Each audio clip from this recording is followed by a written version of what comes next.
بالله من شرور أنفسنا ومن سيئات أعمالنا من يهده الله فلا مضل له ومن يضلل فلا هادي له نشهد أن لا إله إلا الله وحده لا شريك له ونشهد أن سيدنا وشفيعنا وحبيبنا ومولانا محمدا عبده ورسوله أرسله بالحق بشيرا ونذيرا بين يدي الساعة اللهم صل على سيدنا مولانا محمد وآله وأصحابه وبارك وسلم كما تحب ربنا وترضى عدد ما تحب ربنا وترضى. قال الله تبارك وتعالى أعوذ بالله من الشيطان الرجيم بسم الله الرحمن الرحيم سبحان الذي أسرى بعبده ليلا من المسجد الحرام إلى المسجد الأقصى الذي باركنا حوله لنريه من آياتنا إنه هو السميع البصير صدق الله العظيم. محترم بزرگوں اور عزیز بھائیوں اور دوستوں، یہ بہانے ہیں حق تعالی شانہ اپنے کرم سے اسے ہماری مغفرت کا سبب بنا دے اور ہماری زندگی کے اندر توبہ کے دروازے کو کشادہ فرما دے. ان کی عظمت ہمارے قلوب میں داخل ہو جائے، اس کے لیے اللہ پاک اسے وسیلہ بنا دے. اور امام الانبیاء سید الکونین آقا نامدار تاجدار مدینہ سیدنا محمد الرسول اللہ صلی اللہ علیہ وسلم کی سچی عظمت اور آپ کی پاکیزہ محبت ہمارے دل و دماغ میں سنور جائے اور بس جائے، تاکہ اس کی روشنی میں موت تک ہماری زندگی صحیح ہو اور اس معراج کے اس مبارک نعمتوں اور نسبتوں سے ہم اپنی زندگی کی حقیقت کو اور اپنی ذمہ داریوں کو اللہ پاک ہمیں پہچاننے کی توفیق دے دے. اس کے لیے اللہ پاک نے زندگی میں موقع دیا اور ہمیں اپنے مبارک دربار میں جمع ہونے والا ایک جذبہ طلب عطا فرمائے. اگر وہ طلب نہ دیتے تو ان کی چوکھٹ پہ کیا مجال کہ کوئی بندہ پہنچ جائے اور کسی کی حاضری کی اسے سعادت اور شرافت بغیر ان کی توفیق کے نہ مل سکتی ہے. اس کریم پروردگار عالم نے بلا لیا، یہ ان کا انعام ہے. اور ایسے موقع کے اوپر جو اللہ رب العزت نے جس اعزاز کا اور جن عظمتوں کا تذکرہ فرمایا، اس کا حاصل و خلاصہ اللہ پاک ہمارے دل و دماغ میں بٹھا دیں کہ ایک تو اللہ پاک کی بلندی اور ان کی عظمت اور ان کی ذات عالی کا یقین اور ان کی قدرت کے کمالات اگر ایمان والے کے دل و دماغ میں بیٹھ جائیں تو پھر معراج کی عظمت اور اس کے تقاضوں پہ چلنا اور اپنے آقا حضرت محمد الرسول اللہ صلی اللہ علیہ وسلم کی پاکیزہ محبتوں کو بسانا، یہ کوئی افسانہ نہیں رہے گا اور یہ کوئی خیالی زندگی نہیں رہے گی اور یہ کوئی وقتی تماشا نہیں بنے گا، بلکہ زندگی کا وہ کردار اور کیفیات کا وہ صداقت کا پیمانہ اور معیار جس کے اوپر آدمی کی نجات کا مدار اور دنیا میں اللہ پاک کی مددوں کے اترنے کا انحصار، یہ سارے کا سارا اللہ پاک نے انہی دو بنیادوں پہ رکھا ہے کہ میرے بندے مجھے پہچان لیں، میری قدرت کو جان لیں، میری طاقت کو تسلیم کر لیں اور میرے اپنے فیصلوں پر ایمان لا لیں اور میرے بھیجے ہوئے نبی انبیاء کے امام سید الکونین صلی اللہ علیہ وسلم کے پاکیزہ طریقوں کو اپنا لیں اور ان کی عظمت کا اقرار اپنی زندگی کے عمل سے اس کا اعتراف کرنے والے بن جائیں، تاکہ آدمی کے قول و فعل میں نہ تضاد ہو، نہ اس کے کہنے اور برتنے میں کوئی نفاق ہو، بلکہ وہ اپنی زندگی میں اپنے آقا صلی اللہ علیہ وسلم کے مبارک طریقے پر اپنے آپ کو چلانے اور بسانے والا بن جائے. اسی لیے اللہ پاک نے اس مبارک رات میں جو اس معجزے کا اظہار فرمایا، ایک تو آقا کی ہر ادا معجزہ ہے اور آقا رحمت صلی اللہ علیہ وسلم کی زندگی میں سراپا اللہ پاک نے اپنے اعجازات کی برکتوں کا رات اور دن موسلادھار بارش کا اظہار فرمایا. ان میں جو بڑے بڑے اعجازات رہے ان میں معراج کا ایک مبارک واقعہ ہے جس کے تذکرے قرآن پاک میں سورہ بنی اسرائیل سے لے کر سورہ نجم تک اس صراحت کے ساتھ کیے گئے کہ اسی بنا پر مفسرین کا اور فقہاء کے اقوال کا اتفاق ہے اس بات پر، اور تمام اہل سنت اس بات پر متفق ہے کہ جو معراج کے واقعے کا انکار کر دے اس کے ایمان کا کوئی اعتبار نہیں رہتا، اس لیے کہ اللہ پاک نے خود اس واقعے کو بیان فرمایا اور اعلان، اور اللہ پاک نے اس کا اظہار اور شروعات یہاں سے کی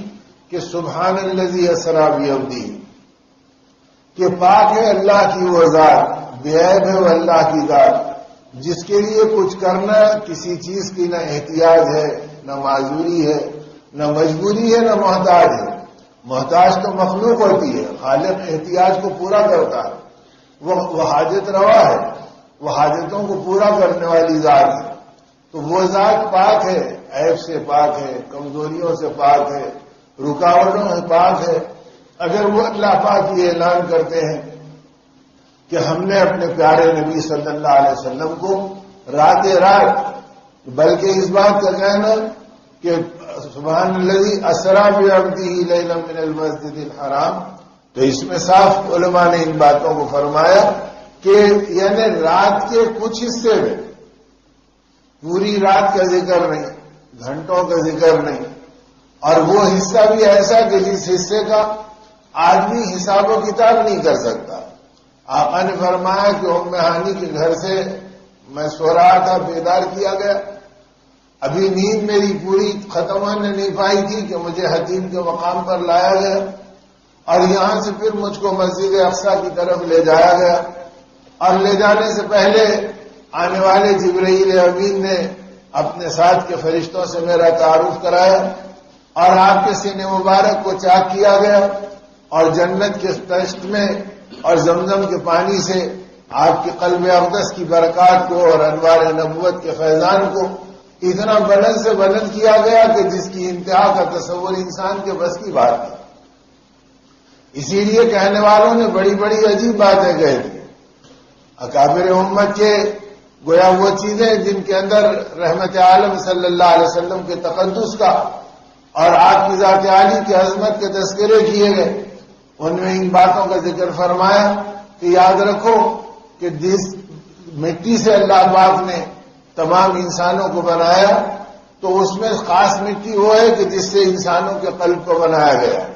کسی میں دیکھنے کی تاثیر ہے، اس سے آنکھ بنائی گئی، کسی ذروں میں سننے کی تاثیر ہے، اس سے کان بنائے گئے، کسی ذروں میں بولنے کی تاثیر ہے، اس سے زبان بنائی گئی، کسی میں چلنے پھرنے کی تاثیر ہے، اس سے ہاتھ و پیر بنائے گئے۔ اور اللہ پاک نے جس حصے سے انسان کا قلب بنایا، جس کو اللہ نے اپنا عرش قرار دیا، تو فرمایا عام انسانوں کے دل جس مٹی سے اللہ نے بنائے، ایمان والوں کے جسم اس مٹی سے بنائے، اور جب ایمان والوں کے جسم اس مٹی سے بنائے تو ان کے دل کے بنانے کے لیے اللہ نے کس مٹی کو استعمال کیا ہوگا؟ تو فرمایا کہ جس مٹی سے اللہ نے ایمان والوں کے دل بنائے، انبیاء علیہ السلام کا جسم اس سے بنایا گیا۔ تو جب انبیاء علیہ السلام کا جسم اس سے بنایا گیا تو انبیاء علیہ السلام کے قلوب کس سے بنائے گئے ہوں گے؟ فرمایا کہ جس سے اللہ نے انبیاء علیہ السلام کے قلوب بنائے، اس سے اللہ پاک نے انبیاء کے سردار صلی اللہ علیہ وسلم کا بدن مبارک بنایا۔ تو آپ کے قلب اطہر کا تصور عام انسان کر نہیں سکتا کہ جس سے بنایا گیا، اور جس ذات کو اتنا قیمتی بنایا گیا ہو کہ تمام اہل حق کا اور تمام اہل سنت کا اس بات پر اتفاق ہے کہ جس جگہ دو جہاں کے سردار، انبیاء کے امام، سرور کونین صلی اللہ علیہ وسلم مدینہ طیبہ کے ارض مقدس میں آرام فرما رہے ہیں، روضہ اطہر صلی اللہ علیہ وسلم میں آرام فرما رہے ہیں، اور زمین کی وہ مٹی جو آپ کے جسم مبارک کو چھو رہی ہے وہ اللہ کے عرش سے بھی افضل ہے اور کرسی سے بھی افضل ہے، اس لیے کہ وہ بھی اللہ کی مخلوقات میں سے ہے، وہ اللہ کا حصہ نہیں ہے۔ تو اللہ نے اپنی مخلوق میں سب سے افضل اسے قرار دیا جو میرے محبوب سے قریب ہو، تو جب مٹی قریب ہو تو وہ افضل قرار دی گئی۔ تو آپ کے قلب اطہر پہ اترنے والا دین اگر زندگی میں آ جائے تو وہ بندہ اللہ کے نزدیک کتنا قیمتی ہو جائے۔ تو اسی لیے اس کو امت کی معراج بتلائی کہ آقا نے بات بتلا دی کہ یہ نماز میرے کے مومنین کی معراج ہے، کہ مومن جب اس راستے سے اللہ کو پا لیتا ہے، ان کی عظمتوں کو جان لیتا ہے، ان کے تقدس کو پہچان لیتا ہے، ان کی قدرت پر اپنے یقین کو قائم کر لیتا ہے، ان کے فیصلوں کو تسلیم کر لیتا ہے، تو پھر مخلوق کے تاثر سے اس کا پاک ہونا اور شکلوں سے اس کا بے نیاز ہونا اور اعمال نبوت پر اس کا ثابت قدم ہونا اور محمد رسول اللہ صلی اللہ علیہ وسلم کی پاکیزہ فکروں سے اپنی زندگی کو آباد کرنا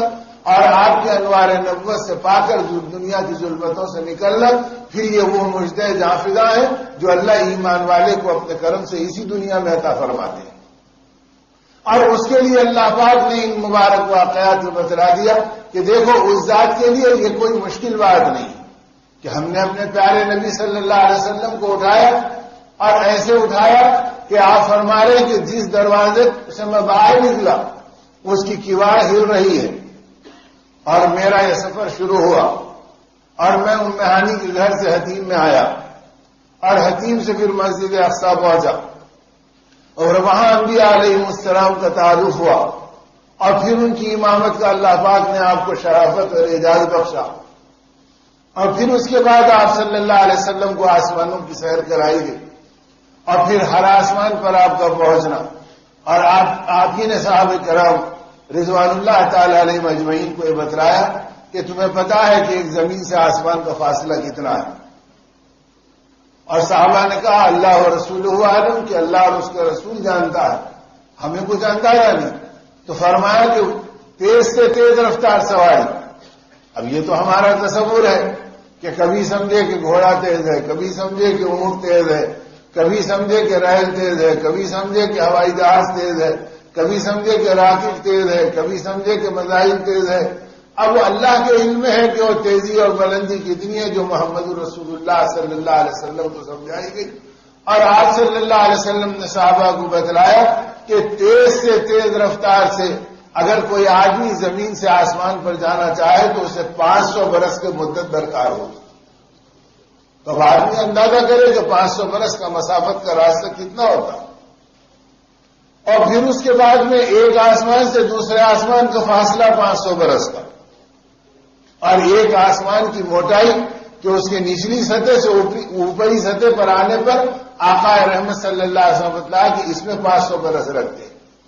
اب اگر 7 آسمانوں کی سیر تو مطلب یہ کہ 14,000 برس کا راستہ طے کرنا، اور اس میں انبیاء علیہ السلام سے ملاقات کا ہونا، حضرت آدم صفی اللہ سے لے کے سیدنا یوسف علیہ السلام سے لے کر حضرت ادریس علیہ السلام اور حضرت ہارون اور حضرت موسیٰ اور حضرت عیسیٰ روح اللہ اور حضرت ابراہیم خلیل اللہ علیہ والسلام، ان تمام انبیاء علیہ السلام سے ایک ایک آسمان پر آپ کی ملاقات کا ہونا، اور وہاں پر اللہ پاک کی قدرت کا، ان کے جلووں کا، ان کے گویا فیصلوں کا اپنی نگاہوں سے مشاہدہ کرنا، کہیں نیکیوں پہ کیا مل رہا ان چیزوں کو دیکھنا، اور کہیں بدیوں پہ کیا ہو رہا ان چیزوں کو دیکھنا۔ کہیں آپ یہ دیکھ رہے ہیں کہ ایک آدمی ہے جس کا عبرتناک انجام نظر آ رہا ہے کہ آگ کے گویا پتھر ہے جو پہاڑ کے برابر ایک گویا گنڈ ہے، اور وہ لڑکتا ہوا آ رہا، اس کے سر کو کچل رہا ہے، وہ سر خیمہ خیمہ بنا دیا جا رہا ہے، پس جا رہا ہے، پھر اس کے سر کو سالم کیا جا رہا ہے، اس کی طرف میں کوئی کمی نہیں بلکہ اضافہ ہو رہا ہے، اور پھر یہ لگاتار سلسلہ چل رہا ہے۔ آپ نے فرمایا جبرائیل یہ دردناک تکلیف و عذاب یہ کس بات پہ ہو رہا ہے؟ فرمایا کہ یہ وہ لوگ ہیں جن کو کے کانوں میں اللہ کی بڑائی اور آپ کی رسالت کی آواز پڑی اور ان کے سر آپ کی اللہ کی بارگاہ میں سجدہ ریز ہونے سے محروم ہو۔ تو اس وقت بتایا گیا کہ اللہ کی اطاعت اور نافرمانی کا انجام کیا بنتا ہے۔ اور کہیں آپ نے دیکھا کہ انسان ہیں جن کے پیٹ پہاڑوں سے بھی زیادہ بڑے بڑے ہیں، اور وہ اٹھنا چاہتے ہیں اور گر پڑتے ہیں، اور وہ ٹھہرنا چاہتے ہیں اور لڑک جاتے ہیں، اور ان کا عبرتناک انجام ہے کہ وہ بے حال ہو رہے ہیں۔ آپ نے فرمایا کہ جبرائیل کیا ہو رہا ہے؟ آپ نے فرمایا کہ اللہ کے نبی یہ آپ کی امت کے وہ افراد ہیں جنہوں نے حلال کو چھوڑا اور سود جیسی حرام و خبیث چیزوں کو کھایا تھا۔ اللہ نے ان کے پیٹوں کو سود کی نحوست سے ایسا بنا دیا۔ اب یہ رات اس بات کو بتلا رہی ہے کہ آقا نے اپنی مبارک آنکھوں سے ان مناظر کو دیکھا، اور آپ کی جو تڑپ تھی امت کے لیے بے قرار ہونا، انسانیت کے لیے بے چین ہونا، ایک ایک امتی کے لیے ماؤں سے زیادہ بچل جانا اور آنسوؤں کے سمندر اللہ کی بارگاہ میں پیش کر دینا، اسی لیے کہ آپ نے اچھے اور برے انجام کو اپنی مبارک آنکھوں سے دیکھا تھا اور اللہ پاک نے آج کی شب میں ان انجام کو آپ کو دکھلایا تھا، اور آپ چاہتے تھے کہ میری امت ان مصیبتوں سے بچ جائے اور ان راحتوں کے خزانوں میں پہنچ جائے جو اللہ پاک نے اپنے نیک اور ایمان والے بندوں کے لیے عطا کرنے کے لیے تیار کر رکھے۔ تو یہ مناظر آپ دیکھ کر بے چین و بے قرار تھے اور چاہتے تھے کہ میرا ایک ایک امتی اس سے بچے اور اس راستے سے ان کی حفاظت کا سامان ہو جائے۔ کہیں آپ نے دیکھا کہ زبانیں ہیں جو بالکل عبرت کے انجام میں لٹک رہی ہے اور آگ کی قینچیاں ان کو کترتے جا رہی ہے، کاٹتی جا رہی ہے، وہ گرتی ہے، دوسری زبان انہیں لگائی جاتی ہے، پھر وہ کاٹی جاتی ہے، پھر کوئی زبان انہیں لگائی جاتی ہے۔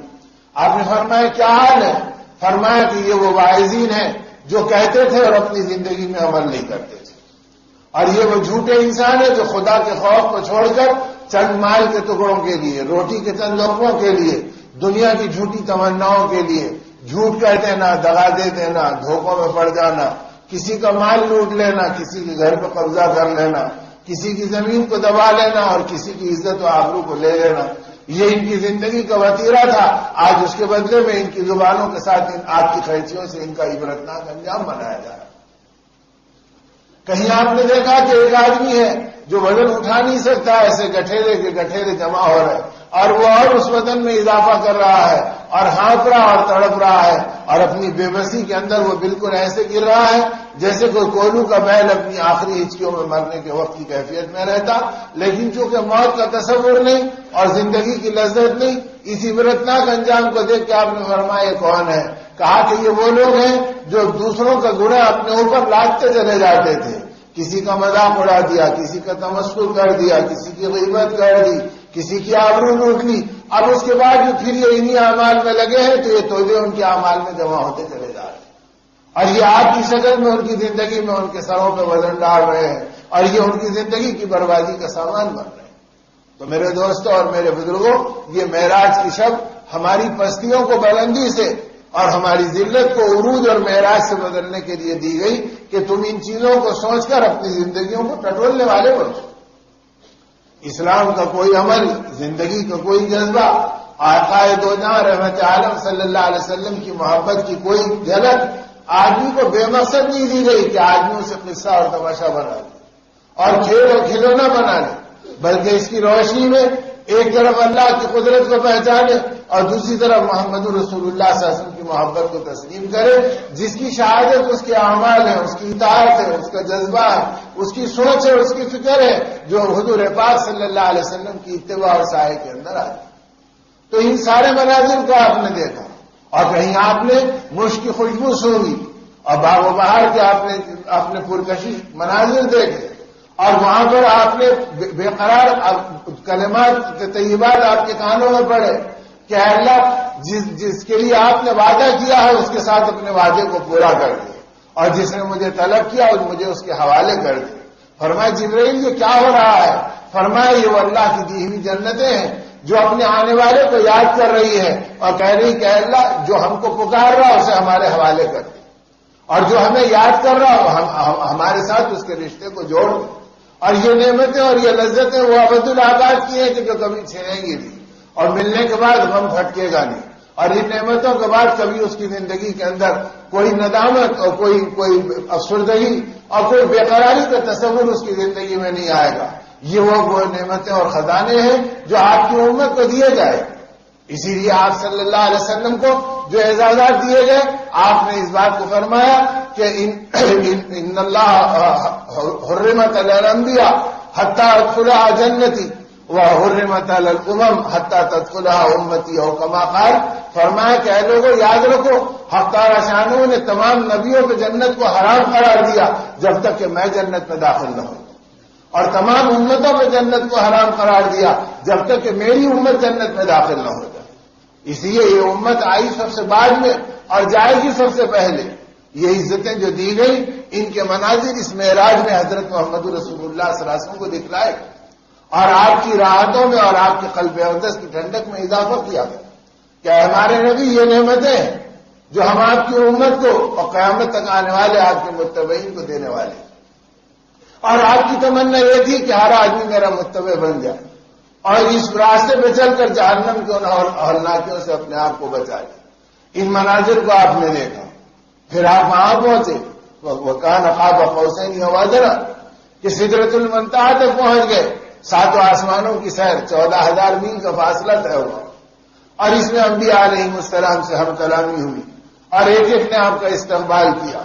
اب اس کی اتنی لمبی چوڑی تفصیل ہے کہ ایک رات بھی آدمی کے لیے اس میں کافی نہیں ہوگی. اور وہاں پہنچ کر جبرائیل امین نے صاف یہ کہہ دیا کہ اللہ کے نبی یہ میری آخری حد ہے، اب سدرۃ المنتہا سے آگے میں نہیں جا سکتا، اور آگے جانے کی عزت سوائے آپ کے کسی اور کو مخلوق میں ملی نہیں، لہذا آپ تشریف لے جائیں. آپ نے فرمایا جبرائیل تم میرا ساتھ چھوڑ رہے ہو؟ فرمایا کہ یا نبی اللہ اگر میں آگے بڑھوں گا تو اللہ کی تجلی سے میرے پر جل جائے گی، اور تابنی کہ اس کے آگے میں جاؤں میرے حدود ختم ہو. تو جہاں جبرائیل کے حدود ختم ہوتے ہیں وہاں محمد رسول اللہ صلی اللہ علیہ وسلم کے حدود شروع ہوتے ہیں. اللہ نے ایسے نبی کی غلامی ہم کو دی ہے تاکہ تم شعور پیدا کرو کہ تم کس کے غلام بنائے، تم اپنے رب کو پہچانو کہ اس کی قدرت کیا ہے. اور اس سارے واقعے کی تفصیل کے بعد میں جب آپ تشریف لائے تو آپ نے فرمایا کہ یہ سارا نظام اللہ نے اتنے لمحے میں کرا دیا کہ جب میں واپس لوٹا تو چلتے ہوئے جو دروازے کی کیواڑ ہل رہی تھی وہ رکنے نہیں پائی کہ میں اپنے بستر پر آ گیا. اور اسی پہ انسانوں کا اختلاف ہوا، اور اسی پہ ابو جہل بھی، اور اسی پہ صنادید قریش اور کفاران مکہ کے سردار بھی یہ بغلے بجانے لگے کہ نعوذ باللہ نعوذ باللہ اب تو ان کے ماننے والے ان کا ساتھ چھوڑ دیں گے. کہ عقل میں آنے والی کوئی بات ہے اور شعور میں آنے والا کوئی تصور ہے کہ آپ کہہ رہے ہیں کہ اتنے لمحے میں ہو گیا کہ جس بستر کو میں چھوڑا تھا ابھی اس کی گرمی ختم نہیں ہوئی تھی کہ میں اس بستر پہ آ گیا. آدمی جب لیٹتا اور کروٹ لیٹتا ہے تو اس سے جو بدن کی گرمی آتی ہے تو وہ کتنی لمحے کے اندر ختم ہوتی ہے، اور آقا فرما رہے ہیں کہ وہ گرمی ختم بھی نہیں ہوئی تھی کہ میں اپنے بستر پر آ گیا. اب علماء امت نے صاف ان باتوں کو صاف فرما دیا کہ یاد رکھو کہ ساری چیزیں اللہ کی مخلوق ہے اور اللہ کے قبضے اور قدرت میں. جس اللہ نے ہم کو اور تم کو بنایا اس اللہ نے زمین و آسمان کو بنایا،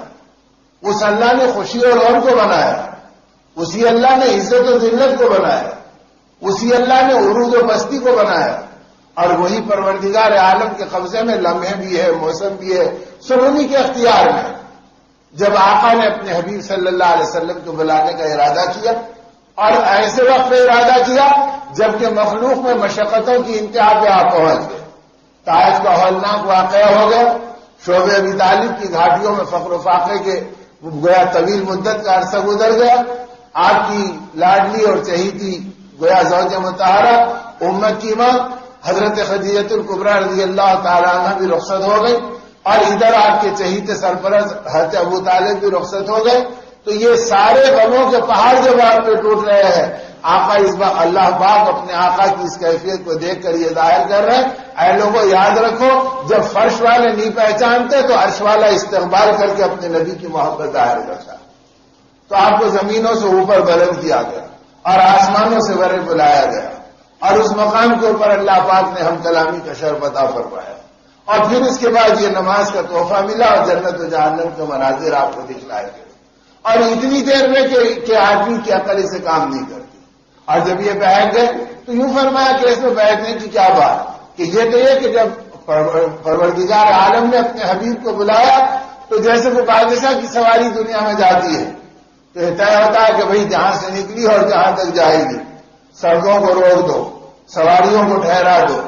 آدمیوں کو ہٹا دو تاکہ کچھ چلنے نہ پائے اور یہ اپنی منزل کے اوپر چلے جائے. تو جب مخلوق کے اکرام میں یہ کرتی ہے تو حق تعالی شانہ نے گویا کائنات میں یہ اعلان فرما دیا ہمارے نبی کے احترام میں گھڑی اپنی جگہ ٹھہر جائے، وقت اپنی جگہ ٹھہر جائے، اور کیفیات اپنی جگہ ٹھہر جائے. تو گرمی ایسی ٹھہر گئی کہ وہ سردی میں نہیں بدل سکی، زنجیری کی جو کیفیت تھی وہ رک نہیں پائی، اور اسی لمحوں کے اندر اب اس میں جتنے بھی سال گزرے اللہ نے اسے لمحے کے اندر گزار دیا. اس لیے ہمارا ایمان اس رب پر ہے کہ حتیٰ یلج الجمل فی سم الخیاط، کہ یہ ہو سکتا ہے کہ اونٹ رہے اور سوئی کا ناکا ناکا رہے، نہ ناکا بڑا ہو نہ سوئی پتلا ہو، اور اللہ سوئی کو ناکے میں سے گزار دے، لا الہ الا اللہ، اللہ اس میں قادر، نہ ناکے کو بڑا کرے سوئی کے اور نہ اونٹ کو چھوٹا کرے اور پتلا کرے، بلکہ اونٹ رہے اور ناکا ناکا رہے اور اللہ اپنی قدرت سے پار کر دے، اللہ کسی کا محتاج ہے۔ تو وہ اللہ اپنے نبی کو بلا کر روانہ کرے اور اپنی جگہ کے اوپر آرامگاہ میں پہنچا دے، نہ وقت بدلے، نہ گھڑی بدلے، نہ تاریخ بدلے، یہ اللہ اپنی قدرت دکھا رہے ہیں کہ ایسے رب پر ایمان لاؤ جس رب کے اختیار میں سب کچھ ہے۔ اب تو اللہ ہماری حفاظت فرمائے، جتنا آج ہم فاقوں سے ڈر رہے ہیں اتنا اللہ کی ذات سے نہیں ڈر رہے، جتنا ہم دنیا کے احوال سے گھبرا رہے ہیں اتنا ہم آخرت کے احوال کو نہیں دیکھ رہے۔ اگر معراج میں دکھنے والے یہ احوال ایمان والے کی آنکھوں میں بس جائے، اللہ اگر میں نماز کو فجر کی اٹھ کے چلے گیا اور میری بیوی سوتی رہے، میرا جوان بیٹا سوتا رہے، تو گویا ان کے بستروں کے اوپر جہنم کی آگ بھڑک رہی ہے، تو کوئی باپ گوارا کر سکے گا، کوئی شوہر برداشت کر سکے گا کہ اس کی آنکھوں کے سامنے اس کی بیوی کو اور بچوں کو آگ لگے اور اس کی پیشانی پہ شکن بھی نہ؟ اب اگر آج یہ لگ رہی ہے اور ہم کو نہیں دکھ رہی ہے تو یہ بے نور آنکھیں بدعملیوں کی نحوست سے ہوگی، اور ہم کو پتہ ہی نہیں چل رہا کہ ہمارا انجام کیا ہے، ہماری حقیقت کیا ہے، ہماری آخرت کیا ہے، اور تذکرے سارے دنیا کی ناپاک محبتوں کے اور انہی خواہشات کے اور انہی اطلاعات کے کہ یہی دنیا کو ہم نے سب کچھ سمجھا، جو بے وفا دنیا نہ کسی کا ساتھ دی نہ کسی کا ساتھ دے گی۔ یہ تو ایک امتحان کی جگہ ہے جہاں اللہ اپنی قدرت بتلا ہے، اور قدرت کا تماشا اللہ نے اس معراج کی شب میں دکھلا ہے تاکہ ایمان والوں کو اللہ کی قدرت بھی سمجھ میں آئے اور محمد رسول اللہ صلی اللہ علیہ وسلم کی مرتبت بھی سمجھ میں آئے کہ ہم نے اپنے آقا کو کیا مرتبہ دیا اور کیا ان کے ساتھ معاملہ فرمایا، اور اس آقا نے اس موقع کے اوپر کسی اور کو نہیں، ہم گناہگاروں کو یاد بھی فرمائی، اور ہماری یاد کو اپنے سامنے رکھ کر اس کے پیغام ہم تک پہنچائے تاکہ یہ امت سمجھ جائے کہ تمہارا نبی تم کو کتنا چاہتا ہے اور تمہارے ساتھ اپنی زندگی کو کتنا جوڑتا ہے۔ اور جب یہ واقعہ پیش آیا تو اس وقت کے اوپر ان نادانوں نے اور بے دینوں نے جب مذاق اڑانے کی سوچی تو سوچا کہ سب سے پہلے ابو بکر کو پکڑو، اس لیے کہ ابو بکر جب انکار کر دیں گے تو پورا مکہ انکار کر دے گا، وہ ان کے سب سے بڑے رفیق اعلیٰ ہے، ہمدم ہے اور ان کے دستے راز ہیں۔ اور جب یہ بھاگے ہوئے کفاران مکہ اور سرداران قریش گئے اور کہا کہ ابو بکر یہ بتاؤ کہ یہ بات عقل میں آنے کی ہے کہ ایک آدمی لمحوں کے اندر کہ اس کے بستر کی گرمی ٹھنڈک سے نہیں بدلی، اس کے کیواڑ کی زنجیری رکنے نہیں پائی، اور وہ نکل کر یہاں سے مسجد اقصی 2000 میل کا فاصلہ طے کرے اور وہاں پر لاکھوں سے ان کا تعارف اور ملاقات ہو، اور پھر وہ ایسے آسمانوں کی سیر کرے، کیا یہ ممکن ہے کہ یہ سب کچھ ہو سکتا ہے؟ تو سیدنا ابو بکر رضی اللہ تعالیٰ عنہ نے جواب میں فرمایا یہ بتاؤ کہ کس نے کہا؟ تو انہوں نے خوشی خوشی کہا تھا کہ ان کا انکار سن لے، وہی جن کو تم نبی مانتے ہو، فرمایا میں قسم کھا کے کہتا ہوں کہ انہوں نے کہا تو حق ہے، یہ ہو کے رہ گیا، اس میں ذرہ برابر کرے تم نے، یہ برابر ہوا ہے ہونے والی تھی، اور آپ کی گواہی کا اعتبار اور اونچا کر دیا گیا۔ اور جب کسی نے پوچھا کہ تم کیسی بات کر رہے ہیں تو فرمایا ہم وہی آنے والے فرشتے کو دیکھے بغیر آپ کی نبوت اور آخرت کی خبروں کی تصدیق کر گئے، تو آپ کے جانے اور آنے کی تصدیق کرنے میں ہمیں تردد کی اس بات کا اور اس میں شبہ کی اس بات کا۔ تو میرے دوستو اس کیفیت قلبی کا نام ایمان ہے کہ اپنے نبی کی نبوت کو اس طرح مان، یہ نہیں کہ ہاں بھائی آپ ہمارے نبی بھی ہیں اور آپ کی سنت مقدس بھی ہیں اور آپ کی اعمال نبوت میں برکت بھی ہے، لیکن کیا کریں مجبور ہیں، اب ماحول کے بھکاری ہیں، اب حالات کے دریوزہ گر ہیں، ہم مخلوق کی چوکھٹ کے اوپر چلے گئے ہیں، زبان سے ہم اللہ کا نام لیتے ہیں اور بے نور نگاہیں مخلوق پر اور خدا کے غیر کے ہاتھوں میں ہماری روٹی روزی کو اور ہماری حفاظت کو اور ہماری عزت و ذلت کو سمجھ رکھتی ہے، لہذا ہم انہی کی چوکھٹوں سے لینے والے بنیں گے۔ تو حدیث پاک کا خلاصہ یہ کہ جو میرے غیر کی طرف جاتا ہے میں اسے غیر کے حوالے کر دیتا ہوں، اور جب غیر کے حوالے کر دیتا ہوں تو پھر اس کی دنیا بھی ہلاکت، اس کی آخرت بھی برباد ہے۔ تو آج امت کی زندگی ہماری جو پوری کی پوری برباد ہو رہی ہے، اس کی بنیاد یہ معراج کا واقعہ پکار رہا، یہ نماز کی کیفیات ہم کو صدائیں دے رہی ہے، محمد رسول اللہ صلی اللہ علیہ وسلم کی ادائیں ہم کو سمجھا رہی ہے کہ دیکھو تم نے اپنے اس راستے سے اپنے آپ کو پچھلا دیا جس راستے پہ اللہ تمہیں دیکھنا چاہتے ہیں اور جس کے لیے میں نے اپنی زندگی کو بھلا کر تم کو یہ طریقہ بتلایا. تو آپ اس مبارک طریقے پہ ڈالنے کے لیے امت کو آئے تاکہ یہ امت حقیر دنیا کی محبتوں میں دھوکے میں نہ پڑ جائے. یہ دنیا کسی کا ساتھ دی نہ قیامت تک ساتھ دے گی. یہ تو جیسے آتی ویسے لٹ جاتی اور چلے جاتی. بڑے بڑوں کی دنیا اجڑ گئی, کسی کی کسی کے پاس نہیں رہی. خسرو پرویز کے واقعات میں مورخین نے لکھا ہے کہ جب 3 بر اعظموں تک اس کی گویا طوطی بولنے لگی تو اسے شوق ہوا کہ ایک بڑا محل بناؤ. تو 40 مربع میل کے اوپر اس نے اپنے بڑے محل کی تعمیر کا نقشہ سوچا. 12,000 ستونوں کے اوپر بنایا اور بنانے کے بعد میں اس کے اندر گویا اس زمانے کی ساری قیمتی چیزوں کو اس کے اندر جمع کیا. اور ساری چیزوں کو جمع کرنے کے بعد میں جب اس نے اس کو بنایا تو بنانے کے اندر اس کے طویل مدت لگ گئی. اور بننے کے بعد میں جب یہ اس محل کے اندر اپنے عیش کو پورا کرنا شروع کیا تو کچھ دن نہیں گزرے کہ بیٹے نے باپ کو قتل کر کے اپنی بادشاہی کا اعلان کر دیا. جسے وہ محل سمجھ رہا تھا وہ اس کی قبر بن گئی اور ان کے ہاتھوں سے وہ ساری چیزیں چھین لی. مسلمانوں میں بھی جبکہ اندلس فتح ہو چکا تھا اور 6 بر اعظم میں تذکرے ایمان والوں کے چل رہے تھے اور اس وقت آخری تاجدار عبد الرحمن الناصر نے یہ سوچا کہ بھئی میرا بھی کوئی ایسا مکان ہو جس دنیا کے اندر تاریخ کے طور پر یاد کیا جائے اور لوگ اس محل کو دیکھ کے اشش کرنے لگے. تو مورخین نے لکھا کہ ایسا محل بنایا کہ اس کے محل کے بنانے میں 10,000 مزدور 25 برس تک کام کرتے رہے. اب اس زمانے کے جتنے انجینئر تھے, اس زمانے کے جتنے فندان تھے, اس زمانے کے جتنے آرکیٹیکٹ تھے, اس زمانے کے جتنے ہنرمند تھے, ان سارے دنیا کے چنندہ لوگوں کو لا کر اپنے محل کے بنانے پہ لگایا تو 10,000 کا عملہ 25 برس تک کام کرتا رہا اور 20,000 خچر 25 برس تک سامان لا کر اور ڈھو کر وہاں پر ڈالتے رہے اور دن رات اس کے تذکرے اور اس کی محنتوں کا سلسلہ چلتا رہا. اور 25 برس کے بعد جب بنا تو اعلان ہوا کہ بادشاہ کا محل بن گیا. تو سارے ماتحت بادشاہوں نے ہیرے جواہرات لال یاقوت بھیجتے رہے تحائف کے اندر کہ یہ لگا دو یہ لگا دو. تو چھت کے اندر کوئی جگہ باقی نہیں تھی جس میں یاقوت لگایا جائے اور جس میں زمرد لگایا جائے اور جس میں سونے کے چمکتی تختیاں لگایا جائے. ساروں سے وہ بھر دیا گیا اور یہ سب کچھ کیا گیا. 300 ہجری میں بنانا شروع ہوا اور 325 ہجری میں یہ بنا اور بننے والا 25 سال اس میں بمشکل تمام زندگی گزارا. اور اس کے بعد میں پھر وہ نہ صرف یہ کہ وہ ہٹا اور وہ مٹا بلکہ اس مکان کو تاراج کیا گیا اور دشمنوں نے ایسے مٹایا کہ اس کا نشان باقی نہ رہے. تو 50 سال کے اندر ساری تاریخ ختم کر دی. ابھی 1 صدی نہیں گزری کہ تواریخ گواہ ہیں اور اخبارات ان کے شاہد ہیں کہ جب آثار قدیمہ نے کھدائی کی تو یہ سوچا کہ اس کے نشانات نکالے جائیں تو سوائے راکھ کے ڈھیر کے کوئی چیز نہیں ملی.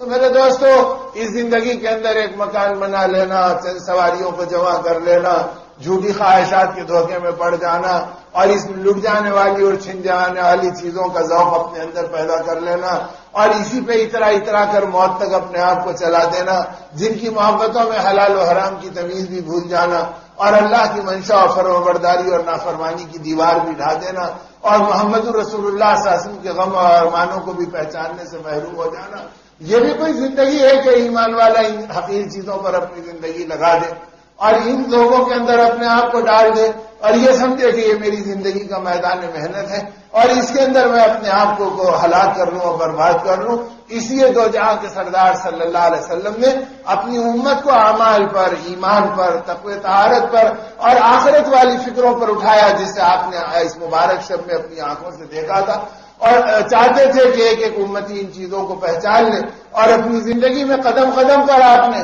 امت کو چیزیں یاد دلا دی. جب ایک امتی آئے اور اپنی ہر خوشی اور ضرورت اور غم اور بے چینی آقا کی بارگاہ اقدس میں لاتے اور نبوت کے قدموں میں پہنچاتے تو فرمایا یا نبی اللہ آج کی تجارت میں جتنا نفع مجھے ملا کسی اور کو نہیں ملا. آپ نے فرمایا کتنا ملا؟ فرمایا 300 اوقیہ چاندی ملی. 300 اوقیہ چاندی کا مطلب یہ تھا کہ 12,000 اس زمانے میں اگر اس زمانے کے 12,000 کو اس زمانے میں جوڑ لو تو 12 کروڑ تو ہو تو کم ہے کہ کھڑے کھڑے آج کی تجارت میں 12 کروڑ مل گئے.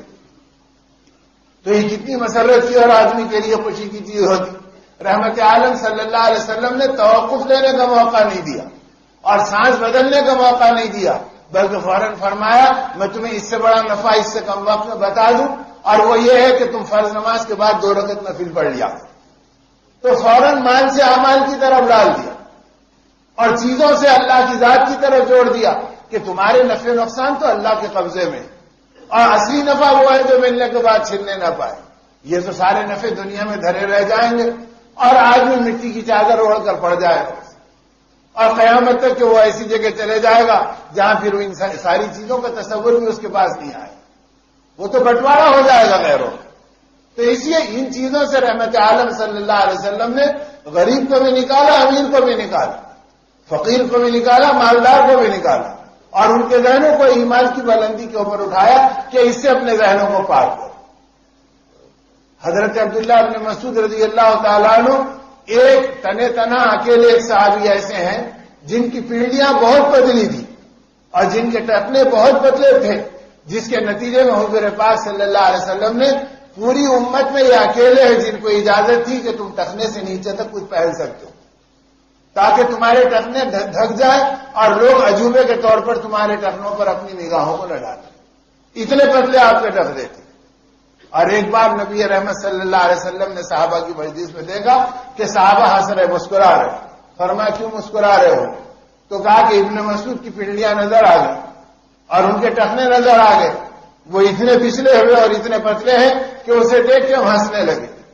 حضور اکرم صلی اللہ علیہ وسلم نے جب یہ سنا تو آپ نے فرمایا انہما اثقل فی المیزان من جبل احد او کما قال نبی صلی اللہ علیہ وسلم. آپ نے فرمایا ابن مسعود کی پنڈلیوں کو جو تم ہلکی اور پتلی سمجھ رہے ہو، قیامت کے دن جبل احد کے پہاڑ سے زیادہ وزنی تم کو نظر آئے. اس لیے کہ اس میں ایمان کی طاقت دوڑ رہی ہے، اس میں اسلام کا خون چمک رہا ہے، یہ نبی کی سنتوں میں رنگا ہوا بدن ہے. اس کی طاقت کا تم اندازہ نہیں کر سکتے. جب اللہ پاک قیامت کے دن اس کا وزن بتلائیں گے تو احد کا پہاڑ اس کے سامنے ہلکا پڑ جائے گا اور یہ ٹخنے اس سے زیادہ بھاری ہو جائے. اس کے بعد آپ نے فرمایا قیامت کے دن ایک لہیم و شہیم کو لایا جائے گا جو دنیا میں دیو ہیکل کی طرح زندگی گزارتا تھا اور پہاڑوں کی طرح اس کا قد و جسامت سمجھی جاتی تھی، اور اس کو اللہ پاک جب بھیجیں گے تو فرشتوں کو حکم ہوگا اعمال کیا تولتے ہیں اسی کو تولو.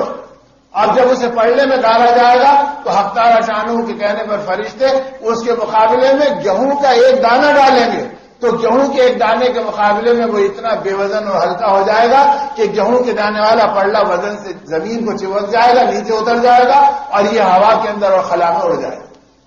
اسے دیکھ کر دنیا ہنسے گی. تو قرآن پاک میں فرمایا فلا نقیم لهم یوم القیامت وزنا، ہم قیامت کے دن ان کو ذلیل کریں گے، ان کو بے وزن بنا کر اتنا بے وزن بنائیں گے کہ تنکوں سے زیادہ بے وزن کر دیں گے. تو ہم کو سمجھایا اللہ کے پاک کلام نے اور حضرت محمد رسول اللہ صلی اللہ علیہ وسلم کی ذات بابرکت نے کہ دیکھو یہ دنیا کی طاقتیں اور قوتیں اور یہاں کی کمزوریاں اور بے بسیاں، نہ یہ اصل ہے نہ یہ اصل ہے. اصل اللہ کو پہچاننا اور آقا کو ماننا اور آپ کے والی فکروں کو اپنانا اور آپ کے طریقوں پر اپنے آپ کو چلانا. اس لیے اس امت کو جب اس پہ اٹھایا گیا تو اس امت نے نہ کبھی کھانے کو دیکھا، نہ کمانے کو دیکھا، نہ پہننے کو دیکھا، نہ دنیا کے سنورنے کو دیکھا، بلکہ اپنی ہر لذت کو لٹا کر اپنی زندگی کی معراج محمد رسول اللہ صلی اللہ علیہ وسلم کے قدموں میں پائی کہ ہماری معراج اس میں ہے کہ اپنے نبی پاک صلی اللہ علیہ وسلم کے طریقے پر چلو اور آپ کی اداؤں کو اپنا کر اپنی زندگیوں کو چلانے والے. اور جب اس نہج کے اوپر امت آئی ہے تو امت کے اندر اللہ پاک نے پھر ایک ایک کو عزت کے بلند مقامات دیے. حضرت سلمان آئے رضی اللہ تعالیٰ عنہ جو نکلے تھے فارس کے علاقے سے آقا کو تلاش کرتے ہوئے اور مدینے میں آ کے ٹھہر گئے تھے کہ اس جگہ پر آپ کی ہجرت ہوگی. ان کی پچھلی آسمانی کتابوں میں تھا.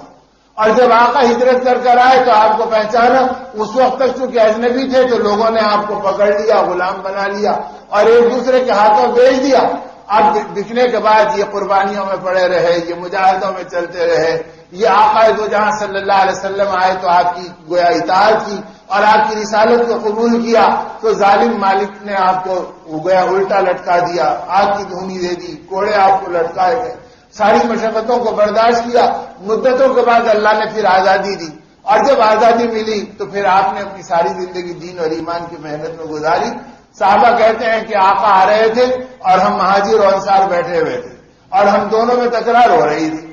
اور مہاجر کہہ رہے تھے کہ سلمان و منا کہ سلمان ہم میں سے ہے، اور انصار کہہ رہے تھے کہ سلمان و منا کہ سلمان ہم میں سے ہے۔ ان کا دعویٰ یہ تھا کہ سلمان ہجرت کر کے آئے، فارس کے رہنے والے ہیں،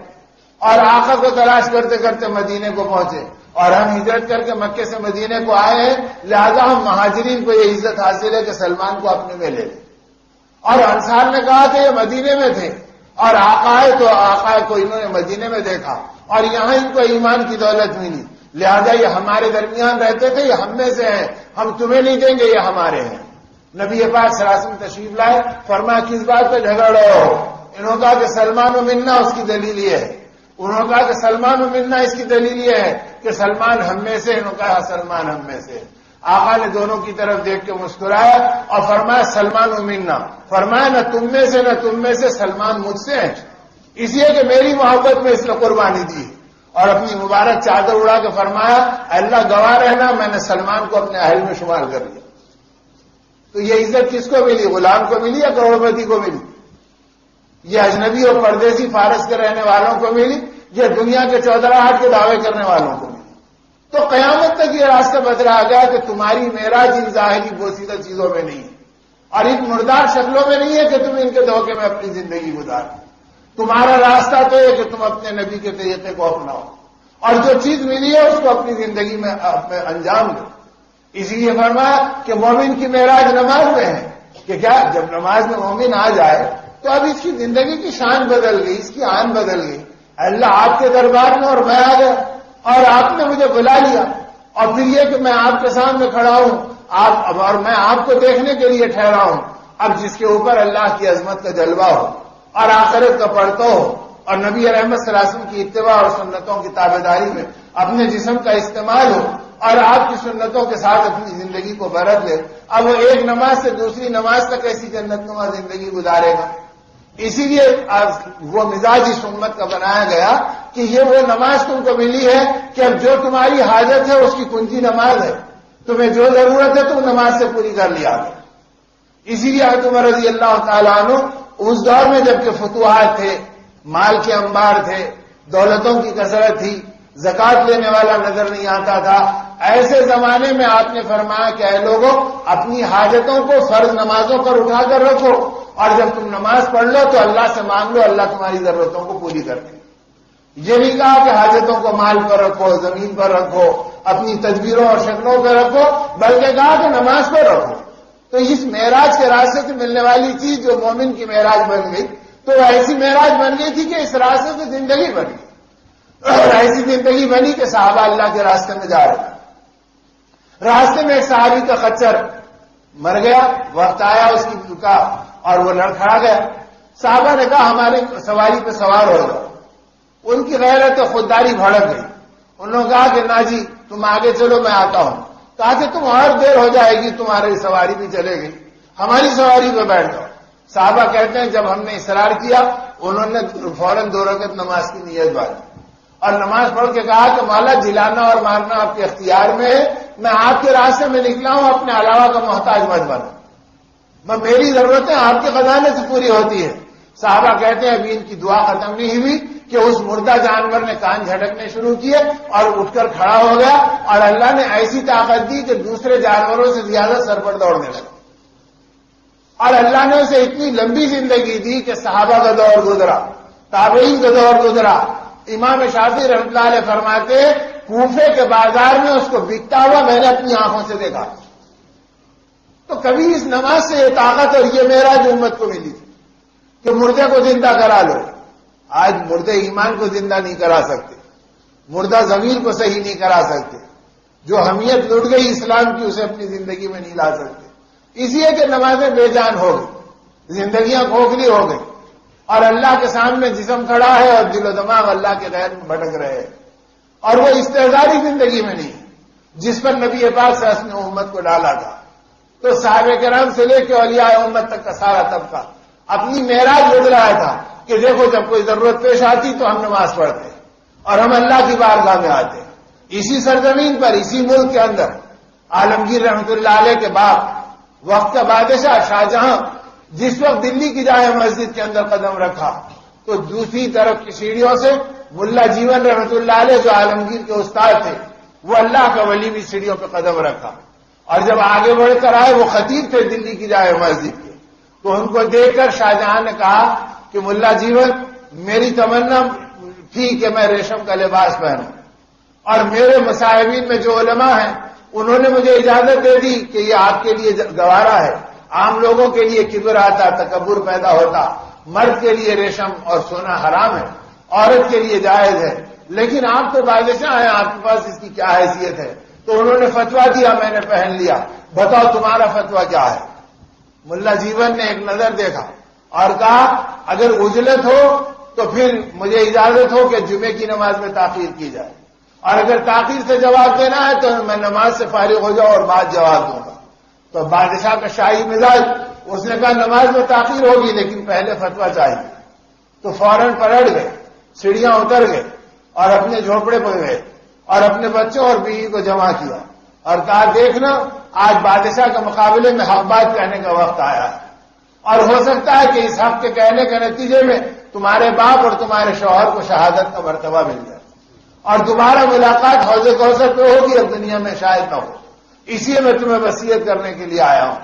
یہ کہہ کر پلٹ گئے اور دلی کی جامع مسجد کے ممبر پہ چڑھ کے کہا کہ وقت کا بادشاہ اس بات کا فتویٰ طلب کرتا ہے کہ ریشم کا کپڑا پہننا کیسا ہے، خوب سن لو اور کان کھول کے سن لو کہ اس کا پہننا بھی حرام ہے، اس کے پہننے کی اجازت دینا بھی حرام ہے، اور حلال کو حرام کہنے والے قتل کر دینا واجب ہے، دونوں واجب القتل۔ اب یہ کہتے ہی تاریخ ہماری گواہ ہے کہ بادشاہ شاہجہاں کے پیر کے نیچے زمین تھرکنے لگی اور اس حالت میں اس کا بدن کانپنے لگا، اور وہ ننگے پیر زندگی میں پہلی مرتبہ دوڑتا ہوا اپنی حفاظت کے لیے محل کی طرف گیا، اور جانے کے بعد غیظ و غضب میں بھر گیا کہ بھرے مجمع میں میری قتل کا فتویٰ اور ملا جیون کی یہ جرات، اور نماز سے فارغ ہو کے عالمگیر شہزادے بچے جب چلے آئے تو دیکھا کہ باغ جاہو جلال میں اور ملا جیون رحمت اللہ علیہ کی گرفتاری کا حکم نامہ جاری کیے ہوئے، تو فوراً کہا کہ کیا ابا جان؟ تو کہا کہ میں اس ظالم کو پکڑنا چاہتا ہوں جس نے علل اعلان مجھے مجمع کے اندر قتل کرنے کی کا فتویٰ دے دیا۔ یہ سمجھ گئے، تو استاد تھے، قرآن ان سے پڑھا تھا، تو محبت ہی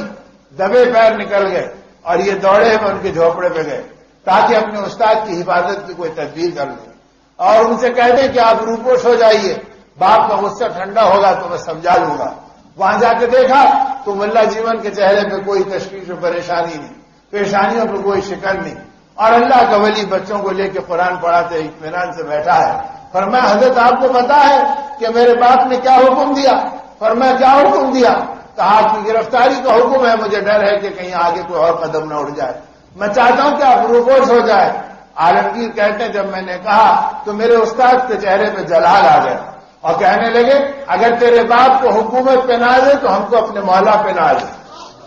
یعنی زندگی میں اللہ کو اللہ والوں نے یوں پہچانا اور کہا اگر تیرے باپ کے پاس ہتھیار ہے تو ہمارے پاس بھی ہتھیار ہے، اور اپنے شاگردوں سے بچوں سے کہا جاؤ ہمارے ہتھیار لاؤ۔ بچے وہی باپ کی تربیت میں رہنے والے، وہی استاد کی زیر تربیت زندگی گزارنے والے، وہ دوڑے ہوئے گئے اور مٹی کے لوٹے میں پانی اور مسواک لے آئے اور کہا حضرت آپ کا ہتھیار آ گیا، آقا نے فرمایا تھا کہ وضو مومن کا ہتھیار ہے، اب یہ ہتھیار آ گیا۔ آپ نے تازہ وضو کرنا شروع کیا۔ عالمگیر سمجھ گئے اب یہ 2 رکعت نماز پڑھیں گے اور ان کے ہاتھ میرے باپ کے خلاف اٹھیں گے تو نسلیں لوٹ جائیں گی اور زندگی کا بیج مٹ جائے گا۔ وہ الٹے دوڑے ہوئے اپنے باپ کے پاس آئے، کہا بجا میں آپ کے عتاب اور غضب سے گھبرا کے اپنے استاد کی محبت میں گیا تھا اور ایسے ایسے پہنچا۔ کہا کیا ہوا؟ کہا باپ کو عالمگیر نے جواب دیا، میرے استاد نے کہا اگر تیرے باپ کو اپنی حکومت پہ ناز ہے تو مجھے اپنے مولا پہ ناز ہے، اور یہ کہہ کے وہ اپنے ہتھیار منگائے اور وضو کرنے کے لیے بیٹھ گئے۔ مجھے ڈر ہے کہ اگر تاخیر ہوگی اور اس اللہ کے ولی کے ہاتھ اللہ کی بارگاہ میں اٹھیں گے تو ہماری نسلوں کا بیج مٹ جائے گا۔ تو عالمگیر کا بدن لرزنے لگا اور کانپنے لگا، اور شاہجہاں کا بدن تھرتھرانے لگا اور لرزنے لگا اور کانپنے لگا، اور شاہجہاں دوڑے ہوئے، تاریخ گواہ ہے کہ وہ ملا جیون رحمۃ اللہ علیہ کے جھوپڑے پہ آیا اور گھٹنے پکڑ لیے اور پکڑ کے کہا کہ حضرت اللہ کے لیے میرے قصور کو معاف کر دیے، بد دعا کے لیے ہاتھ مت اٹھائیں۔ تو کبھی یہ نماز وہ بنی تھی کہ بادشاہوں کو پیروں پہ جھکانے پہ مجبور کرتی، آج یہ نماز ایسی ہے کہ ہم اللہ کے غیروں کے پیروں میں جھک رہے ہیں، روٹی کے 2 ٹکڑے کے لیے اپنے ایمان کے سودے کر رہے ہیں، چند روزی کی ظاہری شکلوں کے لیے ہم مخلوق سے گھبرا رہے ہیں، اور خالق سے بے نیاز ہو کے زندگی چل رہی ہے۔ اور معراج کی بلندی یہ ہے کہ تمہارے عروج اس میں ہے کہ تم اللہ کو پہچانو، اپنے نبی کے اعمال کو پہچانو، اس رات ملنے والی اس طاقتور اس عمل کی کو ساتھ اپنی زندگی کو مربوط کرو اور اپنے آپ کو اس پر چلاؤ۔ اسی لیے کوئی بات تھی کہ اتنا بڑا اعلان بارگاہ نبوت سے کر دیا گیا کہ سراسر ظلم ہے، کفر ہے، نفاق ہے اس شخص کا فعل جو مؤذن کی منادی کی آواز کو سنے اور اذان اس کے کان میں پڑے اور پھر اللہ کے گھر میں بلا عذر شریک ہونے سے رہ جائے، تو اس کو کفر قرار دیا، نفاق قرار دیا اور کھلا ظلم قرار دیا۔ تو آدمی سوچے کہ کتنا بڑا عمل، اور آج میرے دوستو ان اعمال کو نہ مردوں نے پہچانا نہ عورتوں نے پہچانا، زندگیاں لٹ گئی۔ اب ہماری عورتوں کا راستہ کیا ہو گیا؟ یعنی بچے اپنی ماؤں کو دیکھ کے چلتے ہیں کہ میری ماں نماز پڑھتی ہے اور 2 منٹ میں مصلی لپٹ کے رکھ دیتی ہے، اور میری ماں دعوت میں جاتی ہے تو میک اپ میں 1 گھنٹہ ڈریسنگ ٹیبل کے سامنے اور آئینے کے سامنے کھڑے رہتی ہے۔ تو اب اس معصوم بچوں پہ کس کا اثر پڑے گا؟ 1 گھنٹے کے میک اپ کا پڑے گا یا 2 منٹ کی نماز کا پڑے گا؟ اسی لیے یہ اولادیں ہاتھوں سے نکل رہی ہیں، یہ گھرانے بے نور ہو رہے ہیں، یہ دعائیں بے جان ہو رہی ہیں، یہ زندگیاں اجڑ رہی ہیں، اور اس فنا ہونے والی دنیا کے بارے میں دھوکہ یہ ہو گیا کہ یہی سب کچھ ہے، جبکہ اللہ نے اس کے مقدر میں مٹنا رکھ دیا۔ یہاں کی جوانی کو بڑھاپا نگل لے گا، یہاں کی خوشیوں کو غم چھین لے گی، یہاں کے اجالوں کو اندھیرے ڈھانپ لے گی، اور یہاں کی راحتوں کو مصیبتیں کھینچ لے گی۔ کوئی چیز یہاں کی باقی رہنے والی نہیں، اس لیے نہ یہاں کے بادشاہوں کو راحت ملی نہ فقیروں کو سکون ملا۔ ہاں ان کو سکون ملا جنہوں نے اپنی زندگی میں اللہ سے اپنے تعلق کو جوڑا اور اپنے پیارے نبی صلی اللہ علیہ وسلم کے ساتھ اپنے رشتے کو استوار کیا اور ان کے اعمال اور ان کی فکروں کو اپنایا۔ تو اس فکر پر اللہ کے نبی صلی اللہ علیہ وسلم نے اپنی امت کو اٹھایا تھا کہ میرا ایک ایک امتی ایمان والا بنے اور اس کی پکار پر اللہ کا عرش ہل جائے اور اس کی دعاؤں پر اللہ کا غیبی نظام زمین کے اوپر ظاہر ہو جائے اور وہ اپنے اعمال اور اپنی زندگی سے اللہ کو پانے والا اور زندگی کو صحیح کر کے چلنے والا بن جائے۔ اس لیے میرے دوستوں اور میرے بزرگوں وہ ماحول اللہ مجھے اور آپ کو اور پوری امت کو دے دے کہ ہم باطل تذکروں سے نکل جائیں۔ کب تک یہ جھوٹے نشے میں زندگی گزرتی رہے گی اور آدمی یہ سمجھتا رہے گا کہ ہم یہ ہیں ہم یہ ہیں ہم یہ ہیں۔ اسی لیے فرمایا کہ قیامت کے دن ایسے لہیم شہیم انسان گندم کے ایک دانے کے مقابلے میں 3 سے زیادہ بے وزن کر دیے جائیں، اور اس دن ایسے تکبر کرنے والے اور اپنی انا چلانے والے ان کا حال یہ ہوگا کہ حدیث پاک میں آتا کہ ان کی شکل انسانوں کی ہوگی، ان کا جسم چونٹیوں کا بنا دیا جائے، اور حشر کے میدان میں لوگوں کے پیروں اور ایڑیوں تلے رگڑے جائیں گے تو چیخیں گے تو انسانوں کی آواز نکلے گی اور کہیں گے اللہ کے لیے ہم پر رحم کرو۔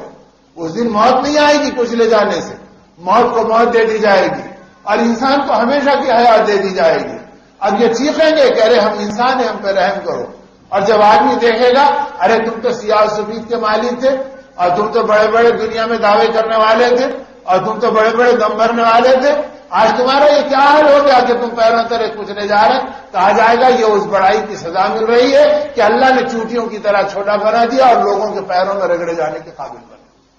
تو یہ وہ چیزیں ہیں جو رحمت عالم صلی اللہ علیہ وسلم کو دکھلائی گئی اور امت کو سمجھائی گئی۔ تو اسی لیے میرے دوستوں اور میرے بزرگوں ہماری معراج یہ ہے کہ ہم کو ایمان کی حقیقت ملے، ہماری معراج یہ ہے کہ ہم کو اللہ کی عظمت ملے، ان کی ذات عالی کو یقین ملے کہ ہم اس اللہ پہ ایمان لائے جن کا علم بے خطا ہے، جو ہر چیز کو جانتے ہیں، وہ زمین کے بنانے والے، وہ آسمان کے بیا پھیلانے والے، وہ انسانوں کو حیات دینے والے، وہ ساری مخلوق کو مرنے اور جینے کی طاقت اپنے پاس رکھنے والے، وہ اکیلے اللہ، اور وہ رب العالمین ہیں، وہ ہر ایک کی روزی اپنی قدرت سے پہنچاتے ہیں۔ اب چونٹیاں ہیں ہزاروں قسم کی ہیں، اور کہاں کہاں ہیں، گھروں میں ہیں، بلوں میں ہیں، جنگلوں میں ہیں، کالے پتھر کی کالی چٹانوں پہ وہ چلتے ہیں تو اللہ ان کے پیروں کی لڑکھڑاہٹ کو سنتا ہے اور ان کی شکلوں کو دیکھتا ہے، اور جس وقت وہ اللہ پاک چونٹیوں کو دیکھتا ہے وہ ہاتھیوں سے غافل نہیں، ان کو بھی روزی دیتا ہے۔ وہ اللہ کا علم اتنا بے خطا اور محیط ہے کہ وہ ہر ایک کو جانتے ہیں اور ہر ایک کو اپنی قدرت سے دیتے ہیں۔ ان کے علم میں ماضی، حال، مستقبل سب برابر ہے۔ کل کیا ہوا وہ جانتے ہیں، کل کیا ہوگا وہ ان کے علم میں ہے، اب کیا ہو رہا وہ ان کے علم میں ہے۔ کوئی چیز ان کی قدرت اور گرفت سے باہر نہیں، اور وہ اللہ جو ہر چیز کو جانتے ہیں۔ یعلم بحر ما فی قارہ وجبل ما فی وارہ وعدد ورق الاشجار ویعلم بحر الامطار۔ ایک ایک چیز کا ذکر اللہ کے نبی صلی اللہ علیہ وسلم نے مناجات میں کیا۔ اے وہ ذات جس کی طاقتوں کو کوئی گمان پہنچ نہیں سکتا اور کوئی تصور سوچ نہیں سکتا، اور آپ وہ ہیں کہ پہاڑوں کے جگر میں کیا ہے اور سمندر کی تہ میں کیا ہے آپ اس سے بے خبر نہیں، وہ بھی آپ کے قبضے میں ہے۔ بارش کے کتنے قطرے ہیں آپ ان چیزوں کو جانتے ہیں، کتنے پتے کل ٹوٹ گئے اور کل کتنے کول نئے نکلیں گے اور کتنے پتے قیامت تک آئیں گے، ایک ایک پتے کی تعداد سے اللہ کی ذات بے خبر نہیں ہے، سب ان کے قبضے میں۔